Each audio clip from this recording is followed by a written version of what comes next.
Hello and welcome back to Lorcana Villain. My name is Baker and today we're looking at some new reveals for set 7. No lair today, no fancy intro, we're getting straight into it. This is big information. We did a video a couple of days ago looking at the recently revealed starter decks, the packaging, which we were able to draw some conclusions from and some great artwork for the upcoming Arcasia's Island, and we looked at Fabled, etc. But yeah, we were discussing the theory of dual inks coming to Lorcana, and it seems we do have confirmation that that is indeed going to be happening. The official Ravensburger resource page did a recent update for their set 7 product images, so this is about as real as it gets. I don't want to use the word official because whether or not this was meant to be revealed at this moment is at the moment unclear, but it seems as sure as anything that we are indeed getting dual inks. Now, something I didn't mention in my video a couple of days ago, but I mentioned way back when we were first discussing the theory of dual inks,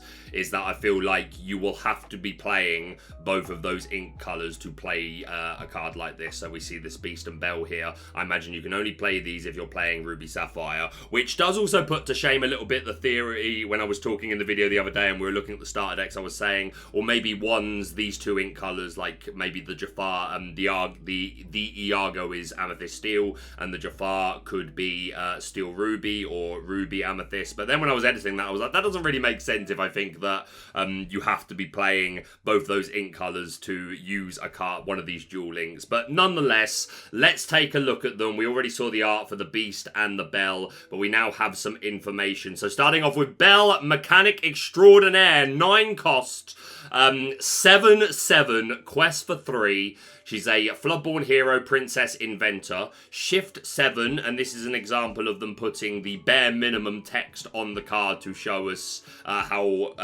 playing a Floodborn works.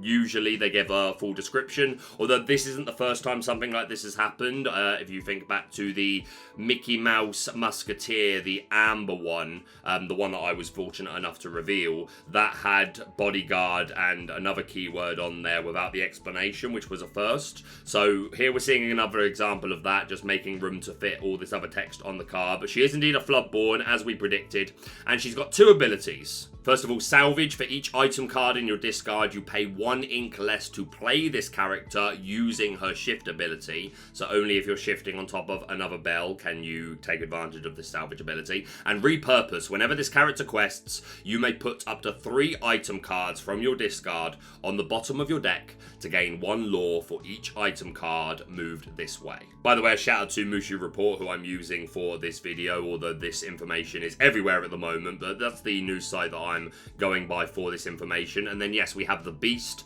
Frustrated Designer, 6 cost, uninkable, Ruby Sapphire card. He's a Dreamborn Hero Prince, and I imagine that last characterization is going to be Inventor. And then the ability, I've had it, where you have to exert and pay 2 ink to banish 2 something to deal 5 damage to chosen character. I imagine this reads banish 2 other items to deal 5 damage to chosen character. Maybe it specifies it has to be your items. If it could be your opponent's, then that's quite interesting. It also reminds me a little bit of the launch card that we got in set 2, which was a 3 cost uninkable action to banish chosen item of yours to deal 5 damage to chosen character. Of course, this would be on a body, only paying 2, but you do have to exert. But if you can banish opposing items, then that makes this a little bit more interesting. Probably still not great, but a little bit more interesting. And yeah, this Belle, she a big girl. The salvage ability to pay less for her for the items in your discard is cool. Probably not why you want to play the card, but this quick lore gain from shuffling, well, from putting items from your discard to the bottom of your deck to gain a lore for each is certainly interesting. You think of a typical Ruby Sapphire deck and how many items there tend to be in the discard. And of course, you can banish your own Porpsicles, etc. Although that is a bit, if you're putting them back into the deck, it's counterintuitive of the sort of things that Tamatoa wants to do. So I think there's a clash in synergy there, and I don't think you would put this in a traditional Ruby Sapphire deck as we know it now. Who knows, with more items that maybe synergize specifically with this Belle a little better. There are other builds that can be made to make her a little bit more powerful. Off the top, straight away, I'm not overwhelmed by either of them. playability standpoint, they're super, super cool, don't get me wrong. But hey, even from playability, that could change depending on what other cards we end up having revealed in the set. And then the other two, the Iago and Jafar, who we saw the art for on the starter decks the other day.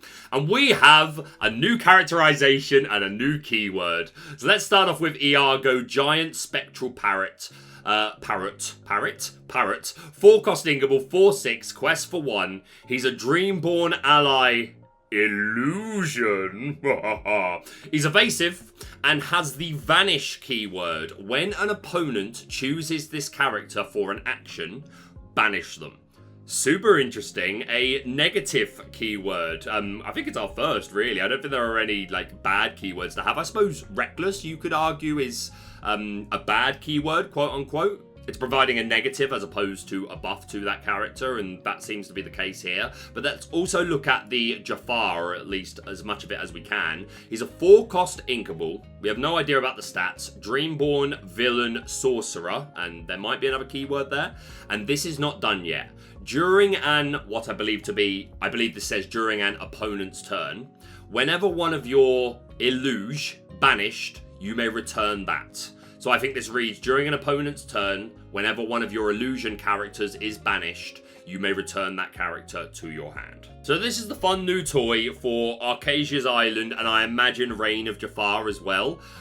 Will illusions continue to be a thing past that? Is it just for this sort of like narrative beat that we're getting this characterization and keyword? Or will it be something that they continue to print in the future? Unsure at this time. I would imagine that all illusion characters have this vanish keyword. But yeah, it's interesting. It's only during an opponent's turn where the character will be banished if it's targeted by an action. And of course, a lot of actions that we play that would choose a character are doing damage nonetheless, but worth noting that just playing a Fire the Cannons on this doing 2 damage would instead just banish the Iago. It also makes cards like Improvise slightly more interesting. The 1-cost Inkable action, chosen character gets +1 strength this turn, draw a card. You could just target the opposing illusion character and banish them straight away. So yeah, Vanish is very clearly a nerf, but we see in this Jafar card an example of them trying to hint that there's going to be synergies here to take advantage of the Vanish keyword, Jafar being one of them. This Iago in particular, a 4-cost, 4/6 evasive, that, okay, if you've got the Jafar on the board, he'll return to your hand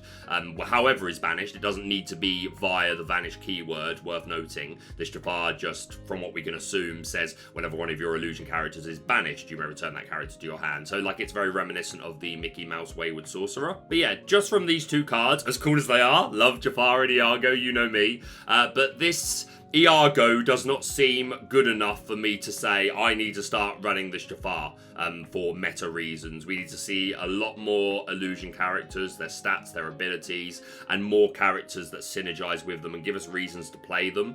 It wouldn't surprise me if we get some actions, items, songs and locations that specifically buff illusion characters. If I was going to say if Ravensburger want to push them, which quite clearly they do, otherwise they wouldn't be including them in the set. As a last note, this Iago is not a dual link, he's only Amethyst. So we see the Amethyst Steel dual link for the Jafar, and these are the two like cards being repped on the starter deck packaging. And then the Belle and Beast, they are both dual links. So will this Amethyst Steel deck have another character which is the dual link for this set? Will there be a lot of cards in the starter deck that have dual links? It's interesting to immediately start hypothesizing how much of the set in general are going to be these dual links. Is it going to be rare, similar to like Sing Together songs? Or characters that shift in a unique way by discarding an action like Diablo and the Aladdin, things like that. You know, obviously, there aren't a lot of those. So will this be somewhat the same? Will they be rare, or are we going to get a lot of characters in this set that have this dual link? Certainly going to be interesting to see, and we also have some more packaging to take a look at. The back of the Trove, most of this we had already seen, although seeing the top of the Trove with the Arcasia logo, this is like the top, that's the best Trove so far for me. I think this is stunning. But something new, our new character card dividers gives us some more information.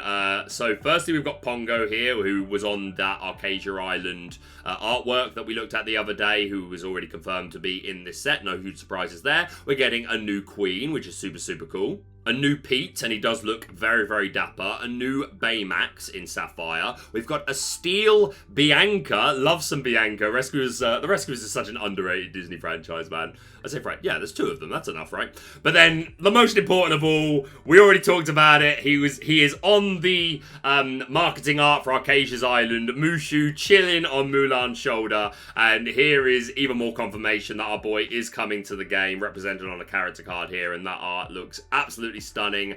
Absolutely love it. So excited. And that is pretty much everything. So yeah, shorter one today, but I thought this was big news to absolutely warrant a video. So yeah, how do you feel about these dual links? What do you think of the vanish keyword and the illusion characterization? How much of this set do you think are going to be dual links? Is it going to be a large percentage of it, or is it going to be used sparingly, similar to the Sing Together songs and the Floodborns with more unique ways to shift, or even the, like, quote-unquote tag team cards like the Flotsam and Jetsam? Let me know your thoughts down below. Are you excited? But that's going to be it from me for now. Thank you so much for watching. If you're brand new to the channel, please subscribe for all things Lorcana. Hit that like button to show support, and we'll see you soon.